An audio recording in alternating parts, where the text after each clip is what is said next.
Hello class 10 students, welcome to online classes of Neeraj Vajpayee International School. और आज हम लोग नया चैप्टर चालू करने वाले हैं which is chapter 12 electricity.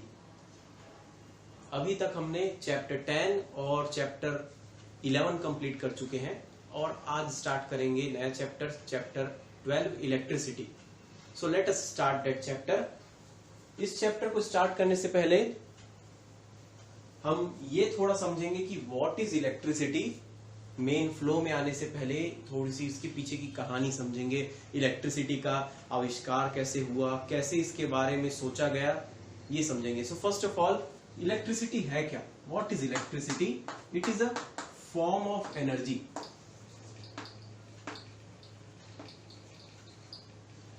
Yes, it is a form of energy.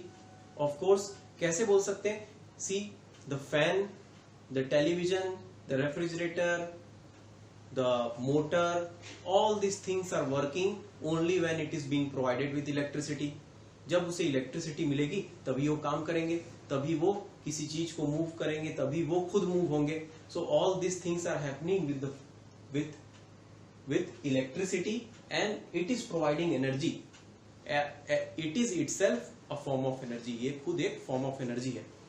इसके बारे में कैसे सोचा गया, कैसे इसके बारे में सबसे पहले में जाना गया, उसके लिए पहला नाम आता है बेंजामिन फ्रैंकलिन। बेंजामिन फ्रैंकलिन एक फिलोसोफर था, एक ऑब्जर्वर था, जो सबसे पहले ये देखा कि what was happening in old days, means in the early ages of inventions. जब ज्यादा चीजें इन्वेंट हो रही थी, उस समय पता चला, उस समय ये एक जो बेंजामिन फ्रैंकलिन नाम का फिलोसोफर था या बोलो ऑब्जर्वर था, साइंटिस्ट था, what he thought, he looked in the surrounding and he found that जब भी थंडरिंग एंड लाइटनिंग होती है तो पानी गिरता रहता है या आसमान में बादल रहते हैं। सो ही केम टू अ कंक्लूजन, उसको ये कंक्लूड किया, ये सोचा कि there is something related to clouds and thundering and lightning. उसने क्या किया, सोचा ये जो लाइटनिंग एंड थंडरिंग होती है, बिजली गिरती है, that lightning and thundering, this is somehow related to clouds. जब बादल रहते हैं तभी ये सब चीज होती है। ऐसा इसने क्यों सोचा? बिकॉज ये पहले सोचा जाता था कि thundering and lightning was breath of God. Means जब बिजली गिर रही है, किसी के घर में बिजली गिरती थी तो वहां आग लग जाता था, वहां पे कुछ हानि हो जाती थी, तो दे यूज्ड टू थिंक, वहां पे लोग सोचते थे कि जरूर ये भगवान का श्राप है, it is like a breath of God. But Benjamin Franklin was having another theory. उसने सोचा कि जरूर कोई एक ऐसी चीज है जिसको हमें जानना है, अभी जाने नहीं उसके बारे में। he thought it to be electricity. उसने फिर ये टर्म दिया, बाकी लोग साइंटिस्ट लोग इस पे भी काम कर रहे थे, तो उसने ये टर्म दिया इलेक्ट्रिसिटी। उसने बोला एक इलेक्ट्रिसिटी नाम की एनर्जी है, जिसके कारण, ये एनर्जी के कारण ही ये सारी चीजें होती हैं। और फिर ये चीजें चालू हुई, इसके पीछे का खोज हुआ, और फिर एक नया साइंटिस्ट आया जिसका नाम था Charles Augustine coulomb. Charles Augustine day coulomb. इसने क्या बताया? इसने बताया इलेक्ट्रिसिटी के पीछे के कारण, कि इलेक्ट्रिसिटी एनर्जी जो है वो कैसे पैदा होती है, how it can generate. So he gave a theory about it, he gave a proposed a law about it, और उसके बारे में अब हम लोग पढ़ेंगे। और उसके बारे में उसने ये बताया कि there is something called charge. एक ऐसी चीज होती है जिसे हम कहते हैं चार्ज। उसने बोला ये जो चार्ज है ये किस तरीके से जमा होता है, अकुमुलेट होता है या फिर डिसिपेट होता है, इसके बारे में उसने हेल्प लिया केमिस्ट्री का। तो चलो थोड़ा सा केमिस्ट्री की ओर चलते हैं। केमिस्ट्री में हम लोग ऑलरेडी जानते हैं कि what is structure of atom.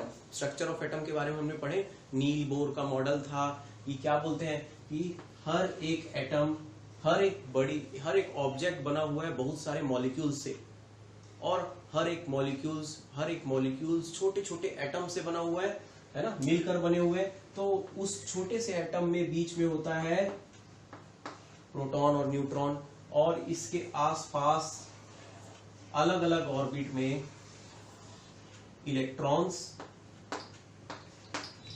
Revolve करते रहते हैं इसके अपने अपने एनर्जी लेवल में। तो चार्ल्स अगस्टिन कूलम ने बोला कि, कूलम ने क्या बताया, कूलम ने बताया कि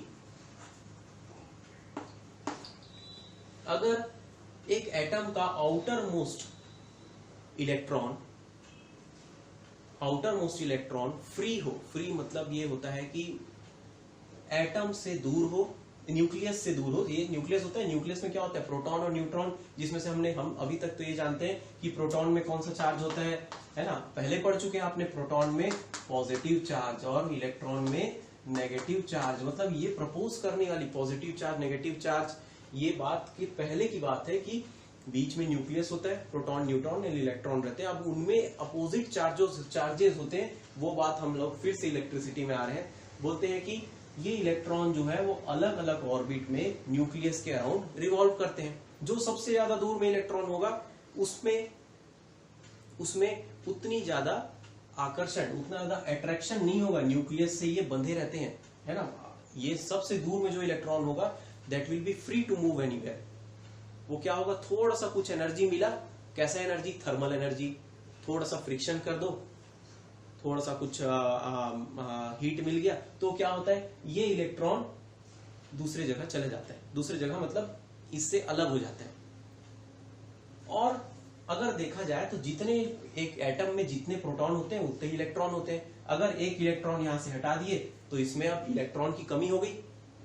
अभी हमने बताया कि इलेक्ट्रॉन में नेगेटिव चार्ज और प्रोटॉन में पॉजिटिव चार्ज। तो इसमें अगर नेगेटिव चार्ज, एक इलेक्ट्रॉन की कमी हो गई, यानी प्रोटॉन ज्यादा हो गए लगभग बैलेंस के हिसाब से, है ना, तो ये बन जाएगा पॉजिटिव चार्ज। और मान लो ये जो इलेक्ट्रॉन निकला वो किसी दूसरे ऑब्जेक्ट में चले गया या दूसरे एटम में चले गया, तो वो इलेक्ट्रॉन वो एटम या फिर वो ऑब्जेक्ट अब बन जाएगा नेगेटिव चार्ज। वो ऑब्जेक्ट या वो एटम बन जाएगा नेगेटिव चार्ज। क्यों? क्योंकि वहां से इलेक्ट्रॉन कहीं और चला गया। So see what is happening here, उसने बोला चार्ज के बारे में कि चार्ज, व्हाट इज चार्ज, तो charge is a fundamental property of a material which allows it to experience a force when it is kept near another charge। ये क्या बात बोल दिया, ये बोला चार्ज का मतलब ही उसने ये बताया कि मान लीजिए, अब मैं तो एटम वाली बात होगी, वहां से इसने इसका आइडिया लिया। मगर मान लीजिए मैं एक ऑब्जेक्ट लेता हूं और दूसरा ऑब्जेक्ट लेता हूं, ये ऑब्जेक्ट ए, ये ऑब्जेक्ट बी। ये ऑब्जेक्ट अभी इसमें कोई चार्ज नहीं है, क्योंकि अगर इसमें कोई चार्ज होगा तो ये आसपास कोई दूसरे चार्ज को फोर्स लगाएगा। अभी उसके बारे में पहुंचते हैं। मगर अगर मान लो एक ऑब्जेक्ट है, तो उस ऑब्जेक्ट में जितने छोटे छोटे मॉलिक्यूल, जितने छोटे छोटे एटम्स है, उसमें जितना प्रोटॉन है उतना ही इलेक्ट्रॉन होगा।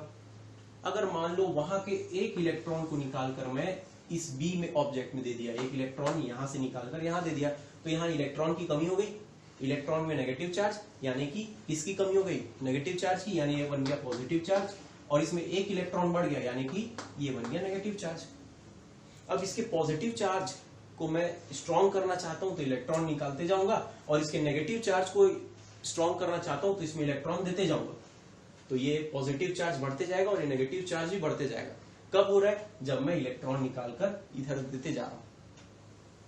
Okay, so what is happening here, charge is being accumulated. Charge वहां पे जनरेट हो रहा है, चार्ज जनरेट हो रहा है। इसलिए अब चार्ज क्या कहलाएगा, अब देखो ये पॉजिटिव चार्ज है, नेगेटिव चार्ज है ना। तो हम लोग इसका एक एग्जांपल देखते हैं। ऐसा देखा गया है, अभी चार्ज से रिलेटेड बता रहा हूं। अगर एक ग्लास रॉड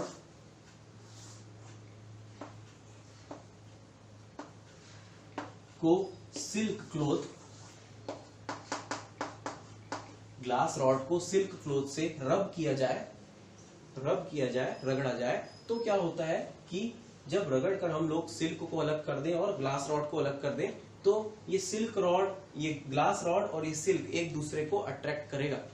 हाँ होता है, आपने ये चीज कॉमनली देखी भी होगी। अगर आप यूं मान लो ये एक कॉम्ब है, कंघी है, तो कंघी को यूं बालों में रगड़ोगे और फिर छोटे छोटे पेपर पीसेस को पास में ले जाओगे उसके, तो पेपर पीसेस जाके इसमें चिपक जाते हैं। होता है ऐसा। वैसे ही कुछ यहाँ होता है, अगर सिल्क को ग्लास रॉड में यूं रब करोगे और अलग कर दोगे उसके बाद, तो सिल्क ग्लास रॉड से अट्रैक्ट होगा। वो क्या रहा होगा यहाँ पे, एक्चुअली जब हम लोग यहाँ पे सिल्क को ग्लास रॉड में रब कर रहे हैं, रगड़ रहे हैं, तो उस समय ग्लास रॉड के जो इलेक्ट्रॉन है, आउटर मोस्ट शेल के ऐसे वाले इलेक्ट्रॉन, अभी जो बात हुई थी ना, वो इलेक्ट्रॉन सिल्क में चले जाते हैं। तो सिल्क क्या हो गया, नेगेटिव चार्ज हो गया, इलेक्ट्रॉन में नेगेटिव चार्ज, इलेक्ट्रॉन ज्यादा हो गए यहाँ पे इलेक्ट्रॉन की कमी हो गई, ये पॉजिटिव चार्ज। और हम लोग अभी जानते हैं कि पहले भी पढ़ चुके हैं आप इसके बारे में थोड़ा, कि positive charge and negative charge attract each other, इसीलिए अट्रैक्ट करने लगते हैं। तो एक प्रकार का फोर्स है, अट्रैक्शन, रिपल्शन, धकेलना, खींचना, ये सब क्या एक प्रकार का फोर्स है। तो चार्ज का क्या बन रहा है, चार्ज का अपना डेफिनेशन बन रहा है कि charge is a fundamental property of a material. देखो ये मटेरियल में, किसी भी मटेरियल में क्रिएट हो सकता है ना। आप बस उतना मेहनत करें कि इलेक्ट्रॉन को वहां से निकाल कर दूसरे ऑब्जेक्ट में ले जाए। तो fundamental property of a matter और material which allows it to experience. अब देखो ये ऑब्जेक्ट, ये ग्लास रॉड एक्सपीरियंस कर रहा है एक फोर्स, क्या, attraction force. When it is kept near other charge, दूसरे चार्ज के पास में रखेगा तब एक फोर्स महसूस करेगा। वो फोर्स महसूस करने का कारण क्या है, चार्ज। चार्ज को हम Q से डिनोट करते हैं, चार्ज को। और चार्ज का ऐसा यूनिट देखो, कूलम से यहां पे ऐसा यूनिट इसका हो गया, हमने कूलम को ऑनर देने के लिए ऐसा यूनिट कूलम बना दिया है ना। तो एक इलेक्ट्रॉन में कितना चार्ज होता है इसके बारे में देखते हैं। ग्लास रॉड और सिल्क की बात समझ में आई है ना। सो एक इलेक्ट्रॉन में, क्योंकि एक इलेक्ट्रॉन ट्रांसफर हुआ तो चार्ज क्रिएट हो गया, तो कहा जाता है कि एक इलेक्ट्रॉन में वन इलेक्ट्रॉन एक नेगेटिव चार्ज क्रिएट करेगा, तो -1.6 इंटू 10⁻⁻19 कूलम, इतने का चार्ज क्रिएट हो सकता है एक इलेक्ट्रॉन के ट्रांसफर से। ठीक, देखो कूलम चार्ज का यूनिट हुआ, Q से डिनोट करते हैं हम चार्ज को, और उसका यूनिट हुआ, ऐसा यूनिट हुआ कूलम। सो प्रोटॉन का कितना चार्ज होगा, इतना ही होगा। एक प्रोटॉन का कितना चार्ज होगा, एक प्रोटॉन का बस प्लस में आ जाएगा 1.6 इंटू 10⁻⁻19 कूलम, क्योंकि वो पॉजिटिव चार्ज है इसलिए प्लस साइन आ गया। तो नेगेटिव चार्ज दिखाने के लिए हम लोग माइनस साइन यूज करेंगे और पॉजिटिव चार्ज दिखाने के लिए प्लस साइन यूज करेंगे। तो ये तो हुई बात चार्ज की और इलेक्ट्रिसिटी की, हिस्ट्री की। तो अब आगे बढ़ेंगे हम लोग चार्ज से रिलेटेड कुछ और फैक्ट्स और न्यूमेरिकल जानने के लिए।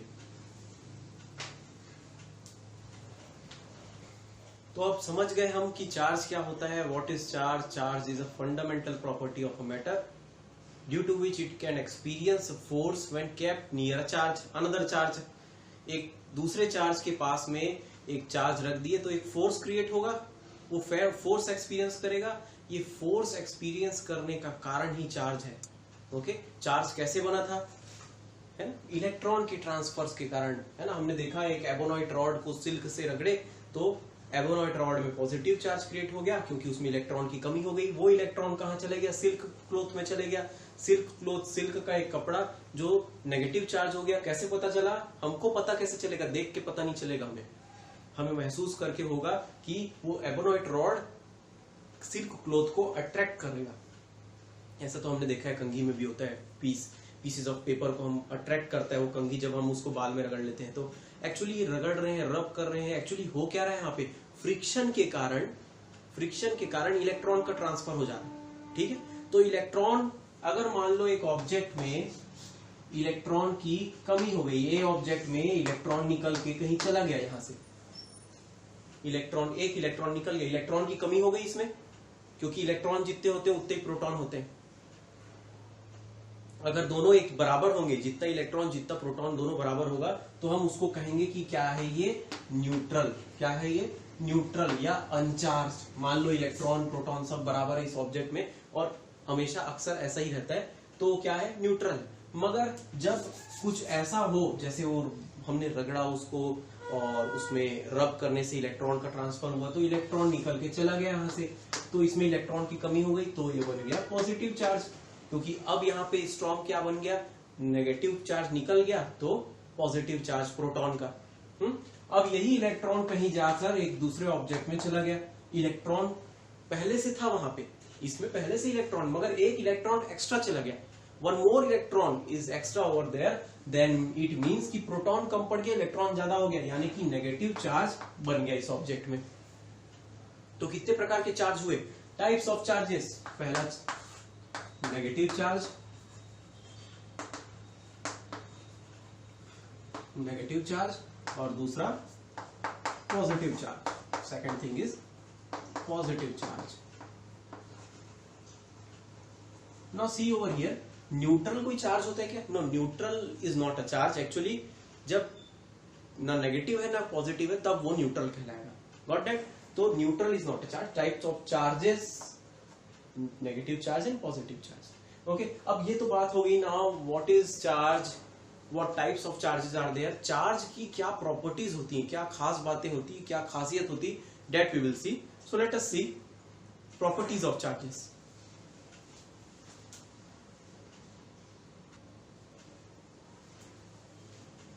तो अब समझते हैं कि चार्ज की क्या खास बातें होती है, प्रॉपर्टीज, उसकी खासियत क्या होती है। सो फर्स्ट ऑफ ऑल, पहला है जो बहुत ही आसान है और बहुत पहले से आपने पढ़ के रखा है कि like charges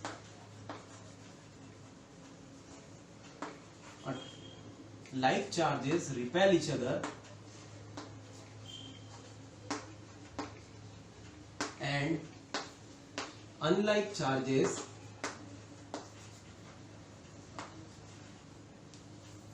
attract each other। और ये आपने बहुत अच्छे से पढ़ के रखा है पहले से। कैसे देखा था आपने? एबोनाइट रॉड और सिल्क क्लॉथ, एबोनाइट रॉड और सिल्क क्लॉथ, है ना, ये एक दूसरे को अट्रैक्ट कर रहे थे। क्यों? क्योंकि इसमें पॉजिटिव चार्ज बन गया था और इसमें नेगेटिव चार्ज बन गया था। ये दोनों कैसे चार्ज है? अपोजिट चार्जेस है। मैं लाइक की जगह एक जैसे चार्ज सिमिलर बोल सकता हूं, अनलाइक की जगह अपोजिट बोल सकता हूं। अनलाइक का मतलब क्या? अपोजिट। देखो यहाँ पे अपोजिट चार्जेस है, ये एक दूसरे को क्या करेंगे? अट्रैक्ट करेंगे। अट्रैक्ट, एक दूसरे को अपनी ओर खींचेंगे। ठीक, और जस्ट इसका उल्टा, अगर एक पॉजिटिव चार्ज एबोनाइट के सामने एक और पॉजिटिव चार्ज का एबोनाइट रॉड ले आता, ग्लास रॉड ले आता। एबोनाइट रॉड और वुलन क्लॉथ का होता है, और ग्लास रॉड और सिल्क क्लॉथ का हम एक्सपेरिमेंट देख सकते हैं। ऐसा होगा तो इसमें क्या होगा? ऐसे में फिर रिपल्शन होगा। रिपल्शन का मतलब होता है एक दूसरे को दूर धकेलेंगे, एक दूसरे को पास खींचेंगे तो अट्रैक्शन, और दूर फेंकेंगे, दूर धकेलेंगे तो रिपल्शन। दोनों क्या है? एक प्रकार का फोर्स लगा रहे हैं, बल लगा रहे हैं। यस, इस बल के बारे में हम लोग पढ़ेंगे। मगर like charges repel each other and unlike charges attract each other, ये हमारा पहला प्रॉपर्टी हो गया। ठीक, अब दूसरी बात करते हैं, बहुत ही अच्छी सी बात, कि charge can neither be created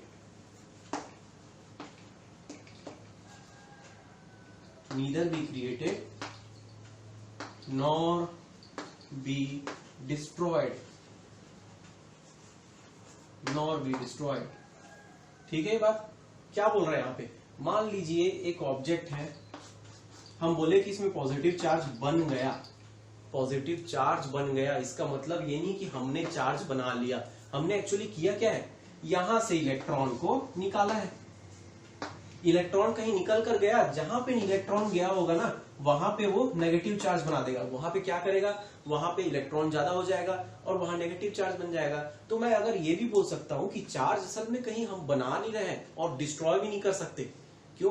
क्योंकि एक्चुअली क्या कर सकते हैं? इसको सिर्फ इलेक्ट्रॉन का ट्रांसफर, है ना, कर सकते हैं। ये सब सिर्फ यही कर सकते हैं। और इसका मतलब ये हुआ कि एक आइसोलेटेड सिस्टम की बात करूं मैं, अगर ये पूरा इन दोनों ऑब्जेक्ट ए और ऑब्जेक्ट बी को एक सिस्टम समझूं, मतलब इन दोनों के बारे में मैं ध्यान दे रहा हूं, तो असल में मेरे को पता चलेगा कि सिस्टम के अंदर ही इलेक्ट्रॉन एक जगह से दूसरे जगह गया है, और इसको अगर देखूंगा ना तो ये टोटल में किसी प्रकार से ना तो इसमें चार्ज क्रिएट हुआ है ना डिस्ट्रॉय हुआ है बोलूंगा। समझ में आ रही बात क्या बोल रहा हूं मैं? अगर इन दोनों को मैं एक सिस्टम मानू, सिस्टम का मतलब होता है इन दोनों को स्टडी कर रहा हूं एक साथ, ठीक, अलग अलग नहीं, एक साथ जब इसको स्टडी कर रहा हूं तो मैं देखता हूं कि इसमें से इलेक्ट्रॉन निकला, इसी में चला गया, मतलब इलेक्ट्रॉन का ट्रांसफर हुआ है, इलेक्ट्रॉन क्रिएट नहीं हुआ है यहाँ पे, है ना, चार्ज क्रिएट नहीं हुआ है, चार्ज पैदा नहीं हुआ है, ना ही उसे बर्बाद किया गया है, क्योंकि वो सिर्फ तो किसी चीज के ट्रांसफर के कारण हुआ है, वो क्या है, इलेक्ट्रॉन का ट्रांसफर, बस। और एक सिस्टम के लिए वो असल में क्या है, इसी के अंदर ही तो है, इसी सिस्टम के अंदर ही तो इलेक्ट्रॉन इधर उधर हुआ, बस। इसका मतलब हम लोग इसी चीज को क्या बोल सकते हैं कि हम लोग इसी चीज को ये भी बोल सकते हैं, हम इसी चीज को ये भी बोल सकते हैं कि total charge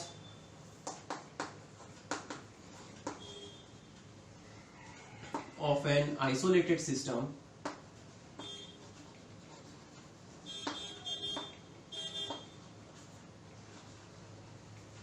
is conserved।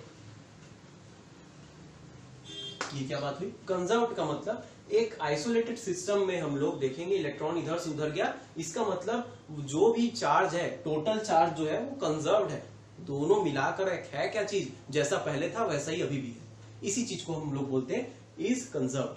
Total charge of isolated system is conserved. अब तीसरी बात आती है, तीसरी बात ये होती है कि हमें ये जानना है कि इलेक्ट्रिक चार्ज असल में हम कैसे एनालाइज कर सकते हैं, कैसे कैलकुलेट कर सकते हैं। तो इसके बारे में एक आता है, प्रॉपर्टी आती है कि electric charge is quantized.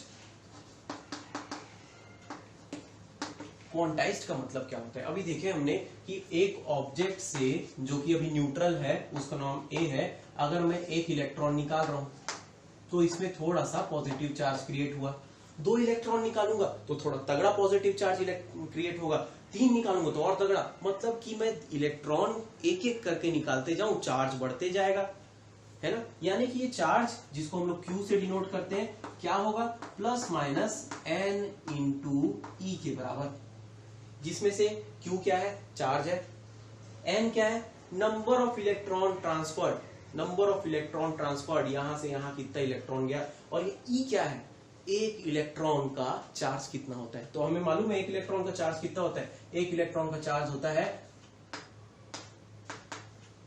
-1.6 into 10⁻⁻19 coulomb, ठीक। तो अगर 2 इलेक्ट्रॉन का ट्रांसफर हुआ तो इसी में 2 मल्टीप्लाई कर दो, 3 इलेक्ट्रॉन का ट्रांसफर हुआ इसी में 3 मल्टीप्लाई कर दो, इतना टोटल चार्ज क्रिएट हो रहा होगा। अगर कमी हो रही है तो पॉजिटिव में होगा, और इलेक्ट्रॉन ज्यादा हो रहा है कहीं, जैसे यहां से इलेक्ट्रॉन निकल रहा है, इलेक्ट्रॉन निकलते जा रहा है, तो कितना चार्ज क्रिएट हो रहा है यहाँ पे, तो आप क्या करो, बस यहां पर इलेक्ट्रॉन कितना कम हो रहा है तो 1.6 इंटू 10⁻⁻19, नेगेटिव नहीं लिखोगे, पॉजिटिव चार्ज है ना तो प्लस साइन ले लोगे आप बस, और E का वैल्यू क्या लोगे, E की वैल्यू आप ले लोगे वहां पे 1.6 इंटू 10⁻⁻19। अगर इलेक्ट्रॉन ज्यादा हो रहा है तो माइनस साइन ले लेना, इलेक्ट्रॉन कम हो रहा है तो प्लस साइन ले लेना। कितना कम हो रहा है, n डिनोट करेगा, 3 4 5, उसमें इसमें इसको मल्टीप्लाई कर लो आप, हो जाएगा। क्या कभी ऐसा हो सकता है कि 2.5 इलेक्ट्रॉन, 3.5 इलेक्ट्रॉन, 4.5 इलेक्ट्रॉन ऐसे हो सकते हैं? नहीं, ऐसा नहीं हो सकता। आप सोचो इस ऑब्जेक्ट से मैंने 1 इलेक्ट्रॉन ले गया, अब 2 इलेक्ट्रॉन ले गया, अब उसके बाद 2 से नहीं, इलेक्ट्रॉन को तोड़ के आधा यहां रखूंगा और आधा इधर ले जाऊंगा, नहीं हो सकता। इलेक्ट्रॉन ऑलरेडी एटम का भी एक छोटा सा सब एटॉमिक पार्टिकल है, क्या उसको तोड़ सकते हैं? एटम को तोड़ना बड़ा मुश्किल है, इलेक्ट्रॉन कहां तोड़ के बताओगे? So we can not do that. यानी कि n जो है ना, ये 1 2 3 4 5 6 इस प्रकार से ही होगा, या तो इसकी कमी होगी, ये तो या तो ये ज्यादा होगा, तो उसके लिए प्लस माइनस ले लेंगे n के लिए, और E की वैल्यू तो आप 1.6 इंटू 10⁻⁻19 लेके रखना, ठीक है। ये बात, एक फॉर्मूला बन गया हमारा इस चैप्टर का कि Q is equal to plus minus of n into E, ठीक, जिसमें से Q क्या है, चार्ज है, टोटल चार्ज है, n क्या है, एक इंटीजर है जिसकी वैल्यू 1 2 3 4 5 कुछ भी होगी, और E की वैल्यू तो हमारे पास है, कांस्टेंट है 1.6 इंटू 10⁻⁻19, जो कि 1 इलेक्ट्रॉन का चार्ज बताता है। सबसे छोटा चार्ज जो इस दुनिया में प्रेजेंट है वो है 1.6 इंटू 10⁻⁻19 का। ओके, नाउ ये तो 3 प्रॉपर्टीज हुए। एक प्रॉपर्टी और आती है जिसके बारे में आप 12th में और अच्छे से पढ़ोगे, मगर उसको इस समय सिर्फ जानना जरूरी है, क्वेश्चन भी नहीं बनते उसमें से, मगर उसको जान लेते हैं। वो है क्या? मैं पहले वाले को नहीं मिटाता, बाकी को मिटाता हूं, क्योंकि पहले वाले से कुछ रिलेटेड, और मैं नाम दूंगा उसको फोर्थ प्रॉपर्टी। अब देखिए फोर्थ प्रॉपर्टी क्या बोलता है। फोर्थ प्रॉपर्टी बोलता है, देखो, like charges repel each other और unlike charges attract each other. ये रिपेल और अट्रैक्ट, रिपल्शन अट्रैक्शन क्या है? एक प्रकार का फोर्स है, isn't it? फोर्स है। सो यू कैन सी, ये किसी एक ऑब्जेक्ट पॉजिटिव है, दूसरा नेगेटिव है, they are attracting each other, they are applying a force. एक ऑब्जेक्ट पॉजिटिव है, दूसरा ऑब्जेक्ट पॉजिटिव है, they are repelling each other, they are applying a force. तो ये फोर्स क्या कैलकुलेट कर सकते हैं? तो कूलम ने बताया, चार्ल्स अगस्टीन कूलम ने बताया कि जो फोर्स है, ये जो फोर्स है, इसे फोर्स बिटवीन टू चार्जेस बोलेंगे। Force between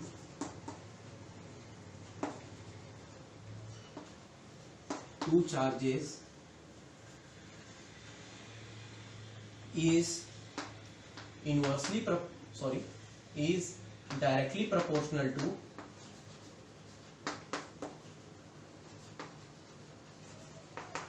is directly proportional to the magnitude of charges and inversely proportional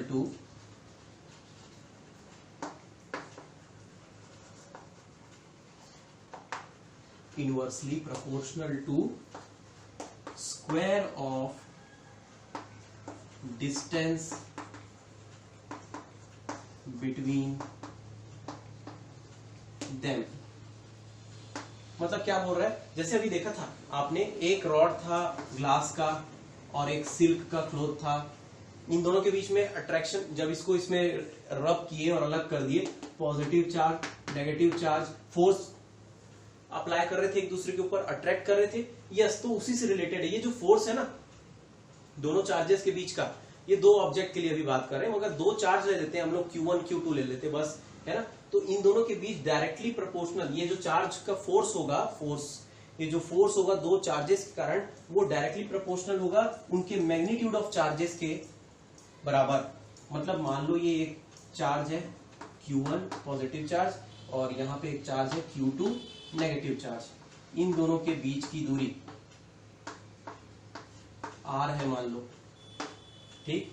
तो ये जो फोर्स होगा ना, वो बोल रहा है, कूलम बताया कि ये जो फोर्स होगा वो Q1 इंटू Q2 के डायरेक्टली प्रोपोर्शनल होगा, और यही फोर्स इनवर्सली प्रोपोर्शनल होगा 1/r² के बराबर।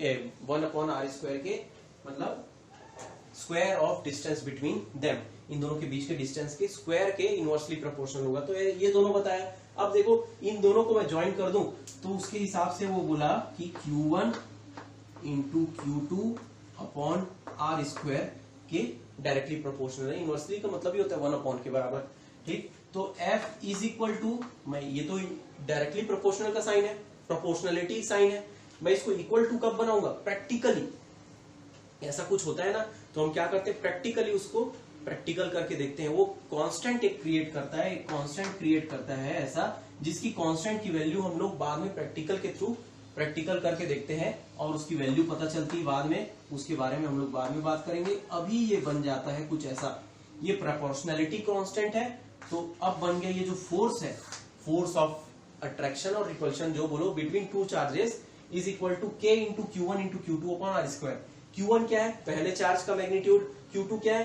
दूसरे चार्ज का मैग्नीट्यूड। ये होगा, इसका क्या वैल्यू होगा? 2 कूलम, 3 कूलम, 5 कूलम, या फिर 1 इंटू 10⁻⁶ कूलम, ऐसा कुछ भी हो सकता है। ये डिस्टेंस है मीटर में, तो फोर्स हो जाएगा न्यूटन में। फोर्स की ऐसा यूनिट क्या होती है? न्यूटन। तो F is equal to K into Q1 into Q2 upon r²। वैसे तो ये फोर्थ जो प्रॉपर्टी है आपको जानने के लिए बस है, nothing is going to be asked from class 10th, but क्योंकि हम लोग प्रॉपर्टी के बारे में जान रहे हैं तो क्यों इसे छोड़े, जो कि सबसे ज्यादा इंपॉर्टेंट है मगर 10th में इंक्लूडेड नहीं है। इसके बारे में आप लोग 12th में बहुत अच्छे से पढ़ेंगे, क्योंकि चार्ज के बारे में हम लोग रुके हुए चार्ज के बारे में जो पढ़ते हैं उसको बोलते हैं इलेक्ट्रोस्टैटिक्स, और एक चैप्टर होगा पूरा इलेक्ट्रोस्टैटिक्स का, एक यूनिट होगा क्लास 12th में। तो अभी के लिए ये 4 प्रॉपर्टीज हो गई। क्या था? पहला था लाइक है charges repel each other, unlike charges attract each other. दूसरा क्या था? दूसरा बोलता था कि अगर charge can neither be created nor be destroyed, एक आइसोलेटेड सिस्टम ले लें हम, तो हम लोग बोल सकते हैं कि उसमें जो चार्ज क्रिएट हुआ या डिस्ट्रॉय वो सब कंजर्व्ड है, जितना चार्ज पहले था उतना ही बाद में होगा, चाहे कुछ भी इलेक्ट्रॉन का ट्रांसफर हो जाए एक सिस्टम के लिए। ओके, अब उसके बाद आती है तीसरी प्रॉपर्टी। तीसरे प्रॉपर्टी में हमने बात किया था कि चार्ज इज क्वांटाइज्ड, मतलब जो चार्ज क्रिएट हो रहा है वो इलेक्ट्रॉन के ट्रांसफर के कारण हो रहा है, और कितना इलेक्ट्रॉन ट्रांसफर हुआ उतना ही चार्ज बन रहा है, पॉजिटिव हो या नेगेटिव। इलेक्ट्रॉन ज्यादा हो सकता है तो एक्सेस ऑफ इलेक्ट्रॉन कम हो सकता है तो डेफिशिएंसी ऑफ इलेक्ट्रॉन। तो ऐसा होने में हमको एक फॉर्मूला मिला Q is equal to N into E. और अब हुआ हमारा 4th प्रॉपर्टी जो बोलता है कि फोर्स जो क्रिएट हो रहा है 2 चार्जेस के कारण वो होगा directly proportional to magnitude of 2 charges, product of, है ना, यानी directly proportional to the product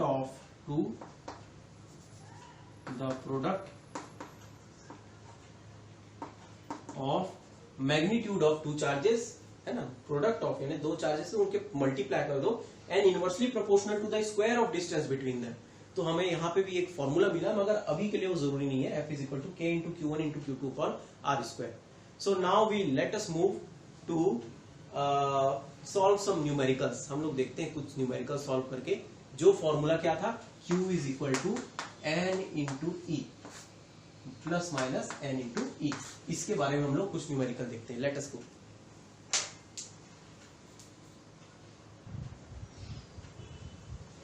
So let us solve this question. ये क्वेश्चन बोल रहा है 2 electrons are transferred from a body A to body B.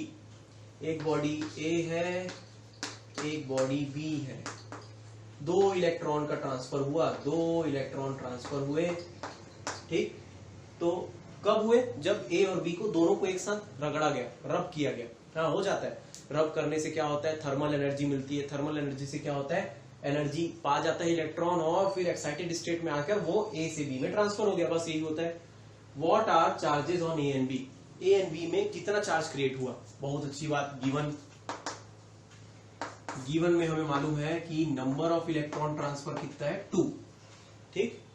फिर उसके बाद पता क्या करना है? सिर्फ एक ही चीज दिया भाई, हमें पता करना है कि चार्ज ऑन A कितना बना और चार्ज ऑन B कितना बना। क्या जानते हैं हम लोग? We know that.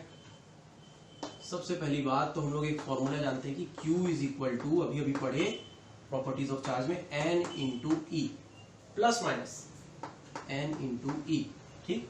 प्लस कब लेंगे? जब इलेक्ट्रॉन एक्सेस होगा, बढ़ जाएगा इलेक्ट्रॉन। जैसे इलेक्ट्रॉन यहां ज्यादा हो गया, इलेक्ट्रॉन ज्यादा हो गया तो हम लोग नेगेटिव साइन लेंगे। और पॉजिटिव कब लेंगे?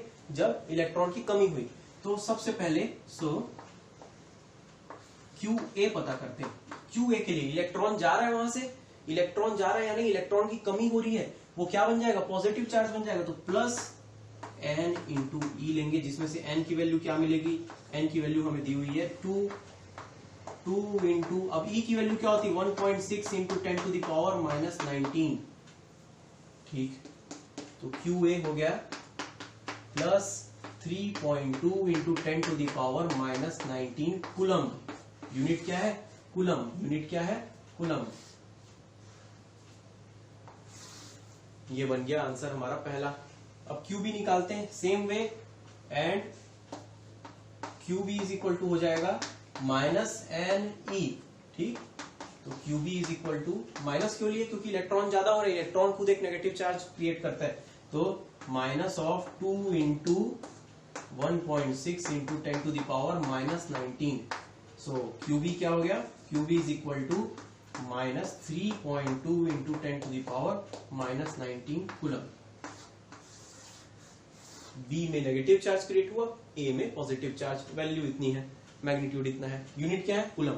ये हमारा आंसर हो जाएगा। है आसान। चलो एक और क्वेश्चन ट्राई करते हैं।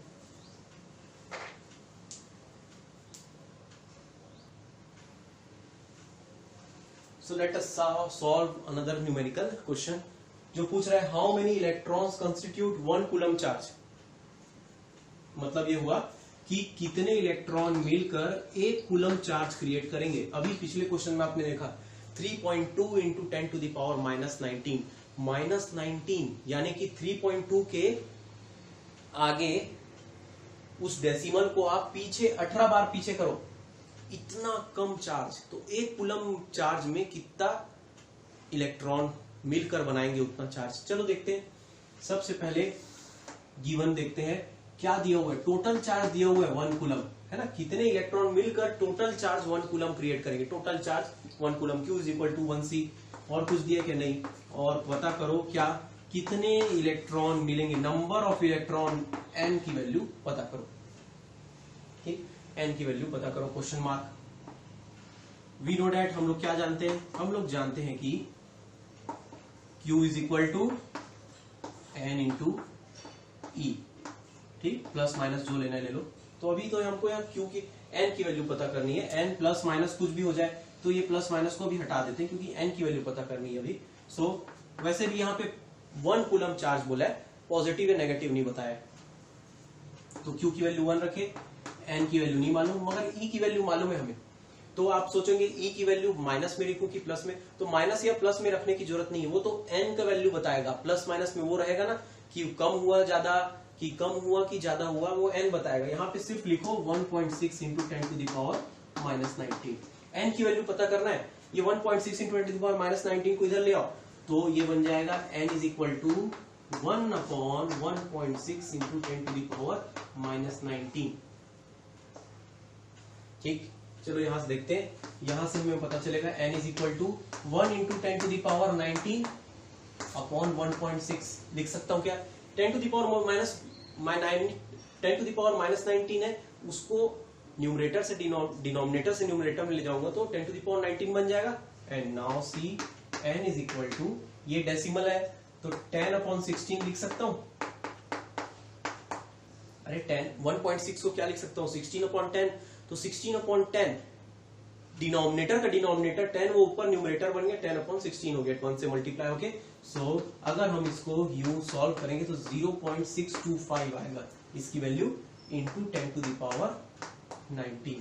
थोड़ा सा इसको स्टैंडर्ड फॉर्म में लिखते हैं। स्टैंडर्ड फॉर्म पता है कैसे लिखते हैं, एक digit 6.25 into 10 to the power 18 बन जाएगा। अभी ऐसा भी लिखोगे तो भी सही है, मगर ये स्टैंडर्ड फॉर्म है हमारा। देखो 1.6 इंटू 10 टू द पावर -19, ये तरीका है लिखने का आंसर, हम ऐसा ही लिखते हैं, स्टैंडर्ड फॉर्म है हमारा। तो देखो 6.25, ये एक कम कर दिया, 6 को इधर ले आया, इसका पावर एक कम कर दिया और 6 को इधर ले आया, बराबर है वैल्यू दोनों की। 6.25 इंटू 10 टू द पावर 18 यानी 6.25 में 10 टू द पावर 18 को मल्टीप्लाई करो। इतना ज्यादा इलेक्ट्रॉन मिलकर हमें एक कूलम चार्ज देगा। तो सोचो एक कूलम चार्ज कितना बड़ा है, बहुत बड़ा चार्ज है भाई। एक कूलम चार्ज बनने के लिए इतने सारे इलेक्ट्रॉन को ट्रांसफर करना पड़ेगा। और ये सोचोगे कि इतना सारा इलेक्ट्रॉन ट्रांसफर हो जाता है क्या, हाँ हो जाता है। वो रबिंग करते हैं ना हम लोग, इलेक्ट्रॉन तो भरमार है, बहुत सारे एटम्स हैं, इतने सारे एटम्स में कितने सारे इलेक्ट्रॉन है वो ट्रांसफर हो सकते हैं। तो ऐसा सब होते रहते हैं। ओके, सो ये हुए दो इलेक्ट्रॉन, दो चार्ज से रिलेटेड वाले न्यूमेरिकल। अब हम लोग आगे बढ़ते हैं और कुछ कॉन्सेप्ट वाली बात पढ़ते हैं जो कि है कंडक्टर एंड इंसुलेटर।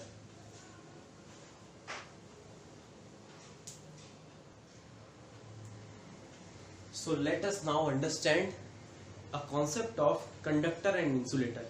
देखो ये कंडक्टर एंड इंसुलेटर के बारे में आप पहले पढ़ चुके हैं, बहुत आसान है, इलेक्ट्रिसिटी से जुड़ा हुआ है। एक कंडक्टर क्या कहलाता है, जो इलेक्ट्रिसिटी को अपने अंदर से पास करने दे, है ना। एक इलेक्ट्रिसिटी को अपने अंदर से पास करने दे, वो कंडक्टर हो गया। एग्जांपल में देखते हैं तो सबसे पहले एग्जांपल कंडक्टर का लेता हूं मैं। कंडक्टर में किसको बोल रहा हूं, जो इलेक्ट्रिसिटी को अपने अंदर से पास होने दे।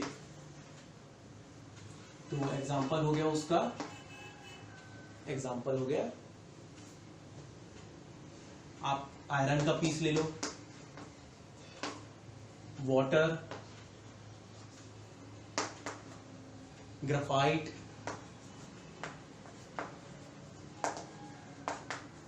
कॉपर, सिल्वर, ये सारे हो जाएंगे, गोल्ड भी आएगा इसी में।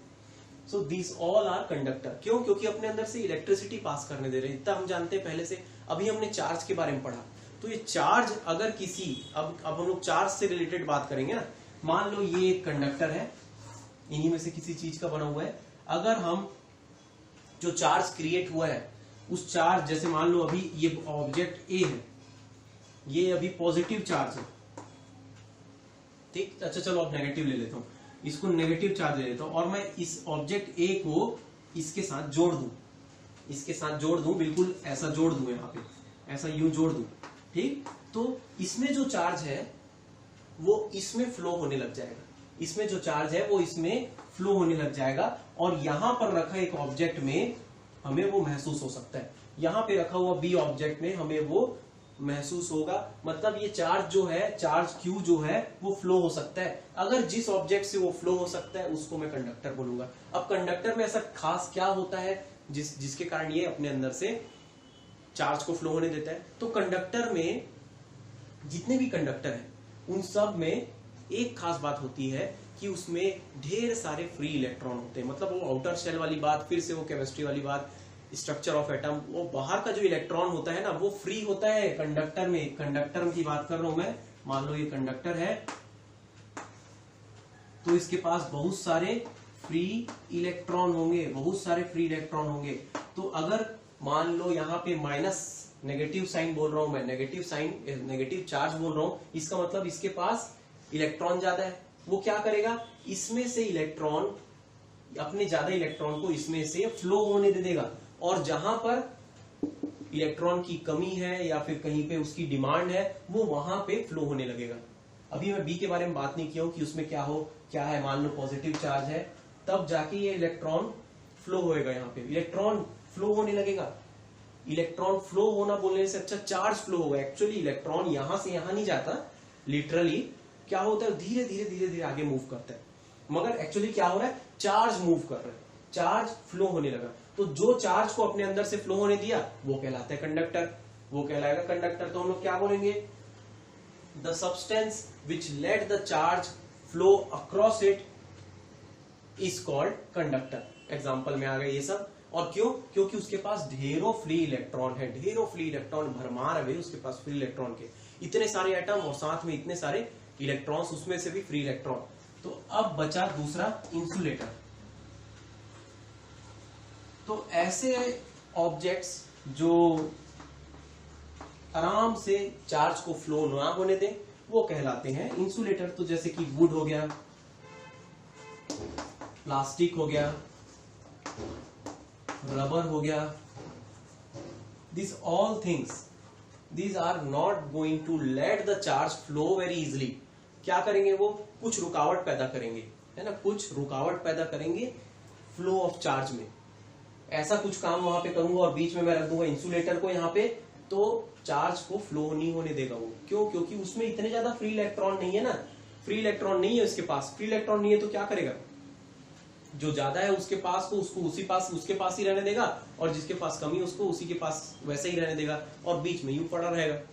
ऐसा हो रहा है तो वो कहलाएगा इंसुलेटर। क्या क्या है, वुड है, प्लास्टिक है, रबर है, और इसका फायदा हम उठाते हैं भाई, है ना। मान लो एक मेटल का प्लेट है, वो चार्ज है, अगर हम लोग उसको छुएंगे तो हमको शॉक करेगा, शॉक मारेगा वो, है ना। तो इसके लिए उसके ऊपर में रबर की कोटिंग, प्लास्टिक की कोटिंग या वुड लगाए रहते हैं हम, तो उससे क्या होता है, हमको वो इलेक्ट्रिक शॉक नहीं पड़ता, हम सेफ रहते हैं। ये बात समझ में आई? क्या ये बात समझ में आई कि कंडक्टर एंड इंसुलेटर क्या होता है और क्यों होते हैं ऐसे? फ्री इलेक्ट्रॉन की बात है, एटम्स में बाहर के इलेक्ट्रॉन फ्री है तो वो कंडक्टर कहला गया। क्यों? क्योंकि वो चार्ज को फ्लो होने दे रहा है, और नहीं है तो इंसुलेटर। और भी कुछ होते हैं, सेमीकंडक्टर होते हैं, और एक डाइइलेक्ट्रिक भी होते हैं। इसके बारे में आप ज्यादातर अच्छे से पढ़ेंगे 12th क्लास में, मगर इस साल के लिए या इस समय के लिए conductor and insulator. I think आज के लिए इतना ही होगा, और भी चीजें हम लोग आगे करेंगे। I am going to give you some assignment later on but आज के लिए इतना ही. Be safe, have a nice day.